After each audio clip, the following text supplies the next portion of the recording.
Que signifie le fait que Jésus est notre souverain sacrificateur? Le titre de souverain sacrificateur est un des nombreux titres attribués à Jésus, Messie, Sauveur, Fils de Dieu, Fils de l'homme, Ami des pécheurs, etc. Chacun de ces titres met en valeur un aspect particulier de sa personne et ce que cet aspect signifie pour nous. Dans l'Épître aux Hébreux, Jésus est appelé souverain sacrificateur. Hébreux 2.17. Voilà pourquoi il devait être rendu, à tous égards, semblable à ses frères afin de devenir un grand prêtre plein de compassion et fidèle dans le domaine des relations de l'homme avec Dieu, en vue d'expier les péchés de son peuple. Hébreux 2.17. Voilà pourquoi il devait être rendu, à tous égards, semblable à ses frères afin de devenir un grand prêtre plein de compassion et fidèle dans le domaine des relations de l'homme avec Dieu, en vue d'expier les péchés de son peuple. Le terme « sacrificateur » a deux sens. Premier, d'abord celui de médiateur du culte religieux, ensuite celui de personne sainte, mise à part pour ce service. Ce terme est employé pour la première fois en Genèse 14. Abraham, l'ami de Dieu, est parti en guerre pour sauver son neveu Lot, capturé par l'armée d'Élam. À son retour, il rencontre Melchisédek, roi de Salem et sacrificateur du Dieu Très-Haut. Cet homme, dont le nom signifie « roi de justice », bénit Abraham et le Dieu Très-Haut qui lui a donné la victoire. En retour de cette bénédiction, Abraham lui donne la dîme, 10%, du butin de guerre, reconnaissant ainsi la noblesse de son rang de sacrificateur de Dieu.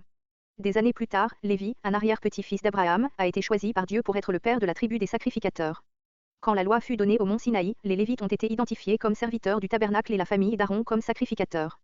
Les sacrificateurs avaient la responsabilité d'intercéder auprès de Dieu pour le peuple en offrant les nombreux sacrifices requis par la loi. L'un d'eux était choisi comme souverain sacrificateur, chargé d'entrer dans le Saint des Saints une fois par an, lors de la fête des expiations, pour répandre le sang des sacrifices sur l'arche de l'Alliance. Hébreux 9.7. Dans la seconde, le grand prêtre est le seul à pénétrer, et cela une seule fois par an. Or, il ne peut y entrer sans apporter le sang de sacrifice qu'il offre pour lui-même et pour les fautes que le peuple a commises par ignorance. Les péchés du peuple étaient couverts temporairement par ces sacrifices quotidiens et annuels, jusqu'à l'avènement du Messie qui enlèverait leurs péchés. Jésus est appelé notre souverain sacrificateur en référence à ces deux sacerdoces précédents. Comme Melchisédek, il est ordonné sacrificateur indépendamment de la loi donnée au mont Sinaï. Hébreux 5.6. Et, dans un autre passage, tu seras prêtre pour toujours selon la ligne de Melchisédek. Comme les sacrificateurs lévitiques, il a offert un sacrifice pour satisfaire la loi de Dieu, en s'offrant lui-même pour nos péchés. Hébreux 7.26. Il nous convenait, en effet, d'avoir un souverain sacrificateur comme lui, saint, innocent, sans tache, séparé des pécheurs, et plus élevé que les cieux, qui n'a pas besoin, comme les souverains sacrificateurs, d'offrir chaque jour des sacrifices, d'abord pour ses propres péchés, ensuite pour ceux du peuple, car ceci, il l'a fait une fois pour toutes en s'offrant lui-même. Contrairement aux sacrificateurs lévitiques, qui devaient toujours continuer à offrir des sacrifices, Jésus n'a dû offrir son sacrifice qu'une fois et a obtenu ainsi la rédemption éternelle pour tous ceux qui viennent à Dieu par lui. Hébreux 9.12. Il a pénétré une fois pour toutes dans le sanctuaire. Il y a offert, non le sang de boucs ou de veaux, mais son propre sang. Il nous a ainsi acquis un salut éternel. Un autre point important concernant le sacerdoce de Jésus est que tout sacrificateur doit être nommé parmi des hommes.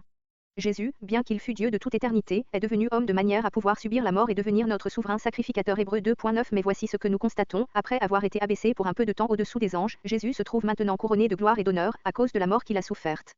Ainsi, par la grâce de Dieu, c'est pour tous les hommes qu'il a connu la mort. En tant qu'homme, il a subi les mêmes faiblesses et tentations que nous, afin de s'identifier personnellement à nos luttes. Hébreux 4.15. En effet, nous n'avons pas un grand prêtre qui serait incapable de compatir à nos faiblesses.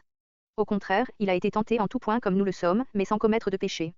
Jésus, qui est plus grand que n'importe quel autre sacrificateur, est appelé notre grand souverain sacrificateur, en Hébreux 4.14. Ainsi, puisque nous avons en Jésus, le Fils de Dieu, un grand prêtre éminent qui a traversé les cieux, demeurons fermement attachés à la foi que nous reconnaissons comme vraie, qui nous donne l'assurance de nous approcher du trône de la grâce afin d'obtenir compassion et de trouver grâce pour être secourus au moment opportun. Hébreux 4.16. Approchons-nous donc du trône du Dieu de grâce avec une pleine assurance.